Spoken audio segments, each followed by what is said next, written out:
Hey guys, welcome back to the channel. It's awesome that you're tuning in. So in this video, we are going to take a close look at this limited edition, I think it was the Halo edition, crystal green Xbox Classic. And we can do a lot of crazy naughty stuff with it. Stay tuned.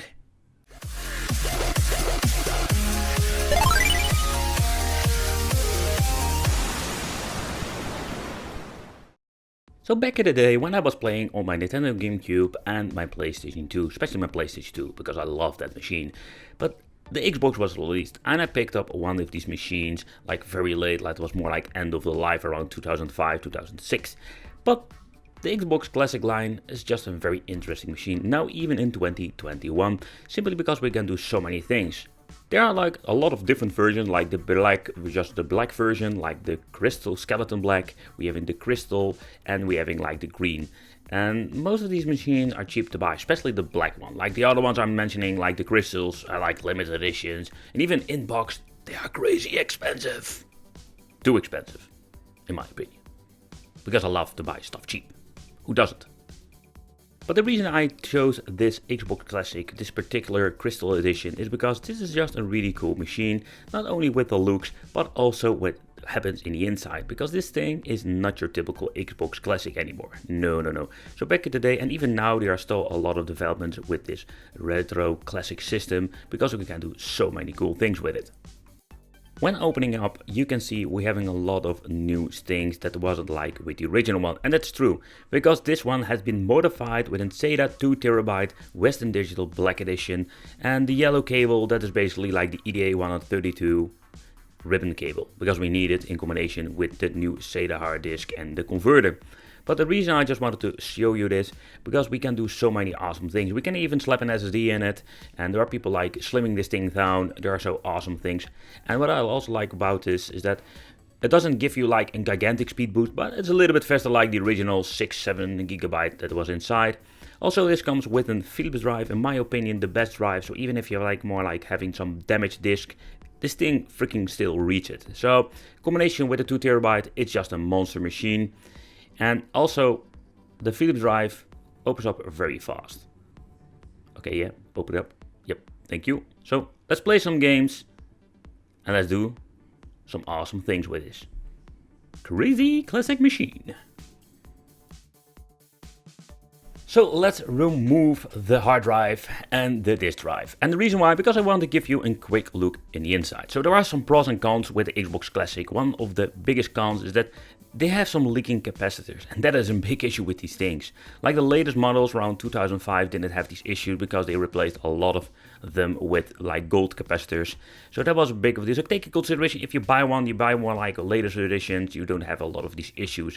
But in the end, what you can see is just really nice, it's really cleaned up, and this is just how it needs to be looking in the inside. It also comes with the new Xenium mod chip, it's more like the latest edition. Still now in 2020, 2021, they're releasing like new firmwares and new kind of ways you can mod the system. So this is a very nice chip. I know that when you're buying an old one, it comes with a Paladin chip or some other crappy ones. But what I understand of this is just a really great chip, and it's very stable and it doesn't give you any problems in the future. Okay, so both of the system cooling elements have been removed and the cooling paste have been changed out. Take also in consideration when you're having like the older ones, it has some issues like heating up, simply because the cooling paste is old. Sometimes you're having like this really noisy, horrible fans. Like that is like with these pros and cons of these Xbox Classic, there are so many things that can go wrong and are freaking horrible. But the power supply is another thing. Take consideration when you have like the first edition, they have like the issues with the connectors where you're plugging in the cable for the power supply. And yeah, there's another thing, there are like maybe 4 or 5 different power supplies. So you cannot, let's say, get a new one and swap them out with a new edition. So take consideration with the 2001, 2003, so around this time era, the connections can be getting really bad. Also, this classic Xbox has that's kind of weird how I say it, but like classic Xbox has like the LED port mod, so we're having like these tiny LEDs in front of the ports. It's just cool, like a tiny gimmick. But okay, let's boot it up and show you a quick overview, because we can do a lot of amazing things with this. So to begin with the XBMC layout, because it looks pretty damn cool. Another big plus is when you're having like an Evo X, BIOS, you don't need to lock your hard drives. More like for the people who are familiar with this, you need to lock your hard drive with the main board. You don't need to do this when you're having a mod chip.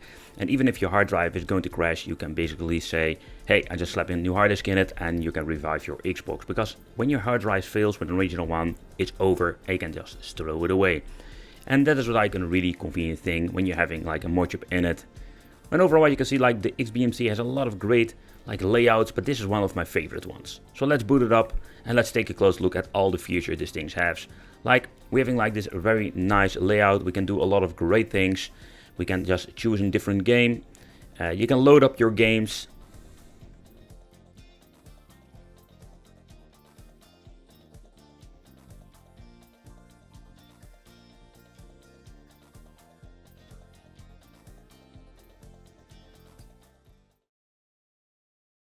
But let's get back to the software itself. So when you're soft modding your Xbox Classic, you can do a lot of great things with it. So we're having games, homebrew, emulators, applications. But I want to point out to the emulation, what is it capable of if you're going to buy this thing for 25 bucks, and what can you even do with it, and how good is the emulation compared with other devices nowadays. So first of all, you can give this thing even a custom made Xbox, more like lookalike one model intro, quite interesting. The other thing that I like about it is layout itself, that is called XBMC. And with XBMC we can do a lot of great things, which you can see over here. We're having like shortcuts to the emulators or the emulator folder. And if you're going to put a very big hard disk inside this machine, and the fun fact is this thing already comes with a 7 GB, but of course if you want to store all of your games, it is possible, but you need a bigger one. We'll talk about it a little bit later. So when you're going to take a close look at the emulation part, here's where you're going to get a lot of interesting things, but also especially the way how they present. So here we're having like different emulators are having this really basic but also good looking menu. The emulation support of this old Xbox is just gigantic, and a lot of stuff you're seeing here like Atari, ColecoVision, Amiga, you can play it with a Pandora's box for example. And with this old Xbox you can play it all. So beside the ways you can play, you're also having different layouts. We also have operating systems like CoinOPS and other great ways to play. When you're looking at the interface packs, we're having CoinOPS, CoinOPS Ninja, Hypervision. There are so many ways you can play, but let's take a close look at one of my favorite ones that I really like even now in 2021. Personally, I like it when we're having this very nice fancy stuff. This is more like the Hyperspin for the Xbox, and I must say for an older system, basically this thing is more like a Pentium 3 combination with an Nvidia chipset, and it still handles the menu very nicely. And if you like more like a couple of games and you just want to have a very nice interface and you like these Hyperspin stuff, this is a great way to display your games and just play them this way. I like this interface, but let's go to more like the basic version called the CoinOPS. So the layout of the CoinOPS is quite basic, but it works like a charm. You have this tiny preview picture, or video in this case, and you can see even with some arcade games the banner will change out, or the marquee. I think it's pretty cool, a lot of great details. It will even run for an old system like Mame. We can play a lot of different handhelds. You can add, let's say, Sega games, SNES, a lot of stuff that can not even be run on a Pandora's box. Nevertheless, even for an old system, when it comes to the different ways you can play, it has a lot of potential. But the question remains, what can we play and what will run decent enough to enjoy on this old system? I just want to do a quick overview of this game, simply because the old stuff like Amiga, Commodore 64, 8-bit, 16-bit stuff, and a lot of different handhelds will run just fine. That's more like the low-end stuff. You can run it on your phone, you can run it on a freaking potato. Nevertheless, this is not the case, and if you want to play these games with an Xbox, you can do them just fine, like a lot of cheap handhelds from China nowadays. So let's boot up the Mame. The Mame, I must say that I was surprised seeing a lot of games running pretty decent. And what I like about this Mame stuff is that if you want to just play some arcade games, sometimes just boot it up on the console. I think an Xbox Classic is a pretty cool way to go to, and it's just amazing that this all runs on an old school 2001 gaming machine. So on this old console, N64 is a mixed bag, like always, on these more like older and cheaper devices I've reviewed. but the performance, in my opinion, are not that super bad.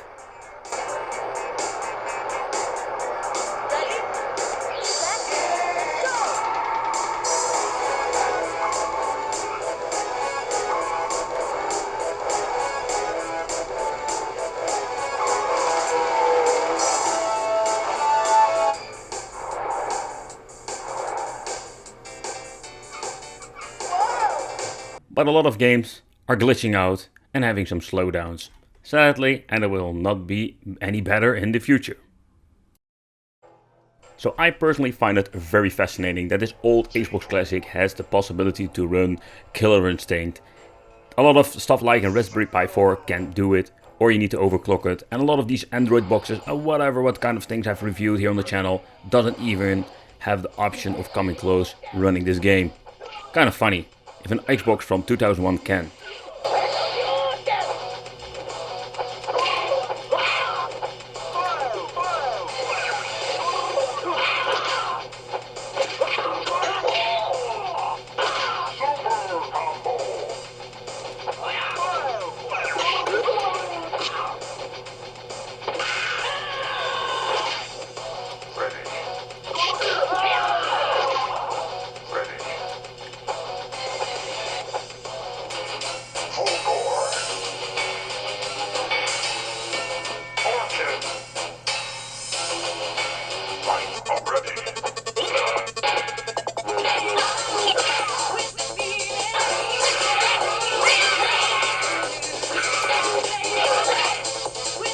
But I'm not an expert of Killer Instinct 2, but I just noticed some big slowdowns, which you can see here. So this is not normal. I've played this thing on the Super Console PC and run very fine. But yeah, okay, let's be honest, this is more like an Xbox from 2001, 25 bucks, or a Super Console PC for around 500 bucks. If you didn't see it, don't forget to check out that review, but it was still for the money. It's a quite interesting device.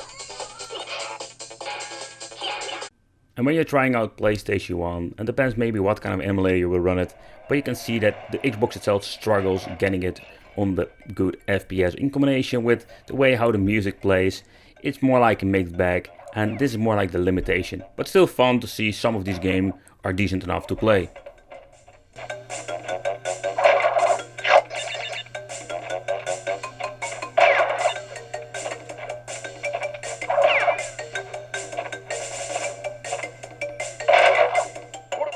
But in the end, 2021, so the Xbox Classic has a lot of pros and cons, but you can do so many cool things with it. I want to thank you for watching. Consider subscribing to the channel if you want to see more stuff like this. And I have a lot of retro stuff and package from China, of course. Yeah, there is so much stuff we can talk about. This thing, like this Xbox Green Classic, Crystal Classic version. And consider checking out the second channel for some more wicked brain farting content like I just did. And I will see you in the next video.